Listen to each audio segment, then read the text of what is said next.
Start में दिखाया जाता है जो फायर एम्परर होता है वो अपने बेटे के साथ होता है जो कि सोल प्रिंस होता है और वो वहाँ का अभी अभी प्रिंस बना होता है जहाँ पे फायर एम्परर होता है। जहाँ पर एम्परर होता है वो अपने ही बेटे से कहता है कि अब जल्दी हमें कुछ करना होगा क्योंकि फिर से इलेक्शन के बाद वुहान खड़ा हो जाएगा जिसकी वजह से यहाँ पर हमारे लिए बहुत ज़्यादा खतरा बन जाएगा। जहाँ पर क्राउन प्रिंस होता है वो कहता है कि जो हमारा क्लैन है वो बहुत ज़्यादा ताकतवर हो चुका है, इस वजह से हमें कोई खतरा नहीं है और साथ ही साथ जो टैंक क्लैन के लोग हैं वो भी हमारे साथ हैं और हम बहुत ही ज़्यादा पावरफुल टीम हैं और साथ ही साथ हम इतने ज़्यादा पावरफुल हैं कि वो हमारा कुछ भी नहीं बिगाड़ सकते।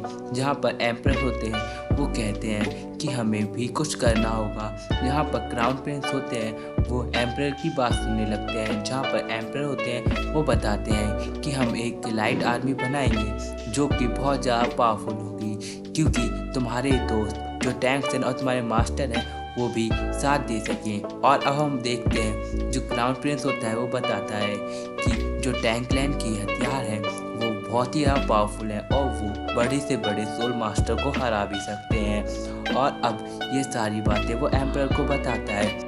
जहाँ पर एम्परर होता है वो क्राउन प्रिंस से कहता है कि तुम्हें एक लाइट आर्मी बनानी होगी, मैं तुम्हारे दोस्त और मास्टर की मदद करनी है। जहाँ पर जो क्राउन प्रिंस होता है वो मान जाता है जिसकी वजह से वहाँ पर क्राउन प्रिंस होता है वो उनकी बात को सुन लेता है। और अब हमें दिखाया जाता है कि टैंक लैंड में जहाँ पर सभी लोग ट्रेनिंग कर रहे होते हैं और टैंक क्लैन के लोग होते हैं वो बहुत ज़्यादा पावरफुल हो गए होते हैं। तभी हम वहाँ पर एल्डर्स आते हुए देखते हैं जहाँ पर हम देखते हैं कि वहाँ पर राइनो एल्डर साथ ही साथ पॉइजन एल्डर और बहुत सारे एल्डर्स होते हैं। वहाँ पे निंग नोंग का डैड भी होता है और जो पॉइजन एल्डर होता है वो टैंक क्लैन का बहुत ही अच्छा खासा दोस्त होता है। और अब हम देखते हैं जो टैंक क्लैन में लोग होते हैं वो सभी लोग धमाकेदार पावर्स का यूज़ कर रहे होते हैं और अपनी पावर को बढ़ा रहे होते हैं। और अब हम देखते हैं वहाँ पर जो क्राउन प्रिंस होता है वो सभी एल्डर्स से कहता है कि मैं टैंक क्लैन की पावर तो बहुत ज़्यादा देख चुका हूँ लेकिन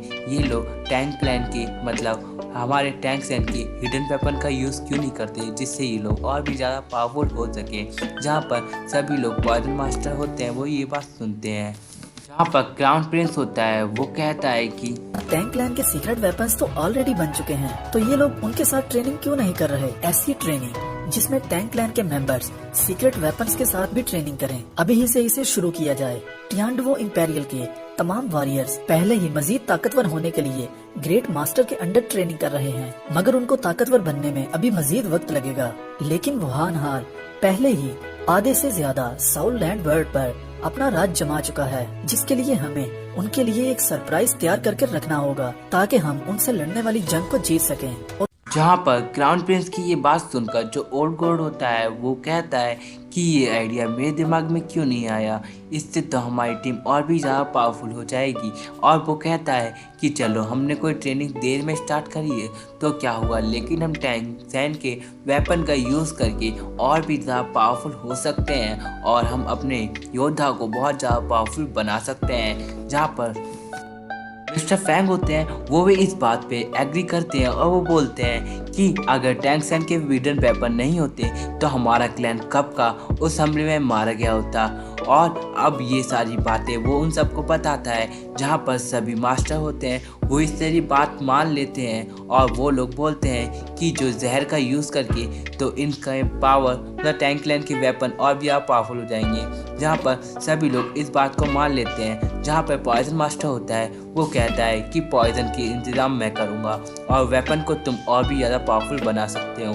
जहाँ पर सभी लोग इस बात को एग्री कर लेते हैं। जहाँ पर सभी लोग कहते हैं कि आप सच में करेंगे पॉइजन मास्टर। जहाँ पर पॉइजन मास्टर बोलता है कि मैं यहाँ पर बैठे बैठे सब कुछ खाता पीता ही रह सकता, मेरे को भी कुछ करना होगा। और ये सारी बातें वो उन सबसे कहता है। और अब टाइटन होता है वो कहता है कि योर मैजेस्टी आपका आइडिया एकदम अच्छा है। जहाँ पर वो क्राउन प्रिंस होता है वो कहता है कि अगर आप लोगों को कोई भी चीज़ की ज़रूरत पड़ी किसी भी चीज़ में तो हमेरा राज्य तुम्हें ज़रूर देगा। और अब सभी लोग इस बात को मान लेते हैं। और अब हम देखते हैं सभी एल्डर ये सारी बातें बाद में डिसाइड करने के लिए सोचते हैं। जहाँ पे क्राउन प्रिंस होते हैं वो कहते हैं कि आप लोग प्लीज़ अच्छा सोचिएगा। जहाँ पर जो क्राउन प्रिंस होते हैं वो कहते हैं कि आप लोगों पे ही डिपेंड करता है कि आप लोग क्या करना चाहते हैं। और अब सभी लोग डिसाइड करने वाले होते हैं कि अब उन्हें क्या करना है। और अब हमें जहाँ पर हम लोग देखते हैं 6 मुख्तलिफ मेंबर्स को जो कि हैशेंडन आइलैंड पर टेस्ट देने के लिए आए हैं, जिनमें से सभी को येलो लेवल टेस्ट मिलता है जिस पर हैशेंडन टावर का ओल्ड गार्ड कहता है उस दिन के बाद अभी तक 7 ब्लैक लेवल टेस्ट अभी तक किसी को नहीं मिले। वो साउल मास्टर जो यहाँ पर एग्जाम देने के लिए आए हैं उनको भी पर्पल लेवल टेस्ट से ज्यादा नहीं मिले। मुझे कोई अंदाजा नहीं उन नौजवान बच्चों की ट्रेनिंग अभी कैसे चल रही होगी। जिसके बाद हम लोग गॉड ऑफ द लाइट के ग्राउंड के पास आते हैं।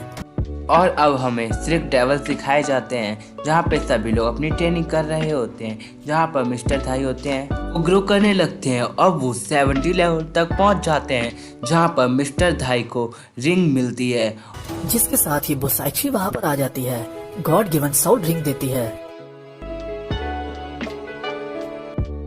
अब जिसके बाद व्यू चेंज होता है जहाँ पर हम मिस्टर धाई को देखते हैं और सभी लोगों का ब्रेक टाइम शुरू हो जाता है। जहाँ पर 6-7 डेवल्स होती है वो मस्ती मजाक करते हुए अपने ब्रेक को एंजॉय करने लगते हैं। और अब हम देखते हैं अगले दिन सभी लोग अपनी रेगुलर ट्रेनिंग करने लगते हैं। जहाँ पर मिस्टर धाई होते हैं वो 71 लेवल पे पहुँच गए होते हैं और साथ ही साथ उन्होंने 90 सीढ़ियाँ भी पार कर ली होती हैं। और अब हमें दिखाया जाता है कैट गर्ल की तरफ जहाँ पर वो 69 लेवल पर पहुँच गई होती है और साथ ही साथ उसने 87 सीढ़ियाँ चढ़ ली होती हैं। फिर हमें दिखाया जाता है ऑस्कर की तरफ जो कि 68 लेवल पर पहुँच गया होता है और साथ ही साथ उसने 88 सीढ़ियाँ भी पार कर ली होती हैं। और अब हम दिखाते हैं मोटू की तरफ जहाँ पे मोटू भी 68 लेवल पर पहुँच जाता है और वो 80 सीढ़ियाँ चढ़ लेता है। फिर हम देखते हैं निंगनोंग को जो कि 69 लेवल पर होती है और वो 70 सीढ़ियाँ चढ़ लेती है। जहाँ पर हम टैंक्सन को देखते हैं जो कि 76 लेवल पर होता है और साथ ही साथ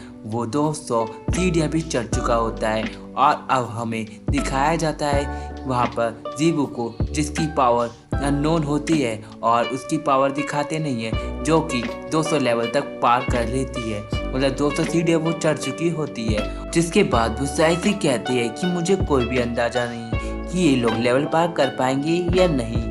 जहाँ पर अब हम देखते हैं ये एपिसोड यहीं पर एंड हो जाता है। तो अगर आप लोग चाहते हो कि मेरा भाई एपिसोड एक्सप्लेन करें तो यार प्लीज़ कमेंट में लिख देना और यार चैनल को जितना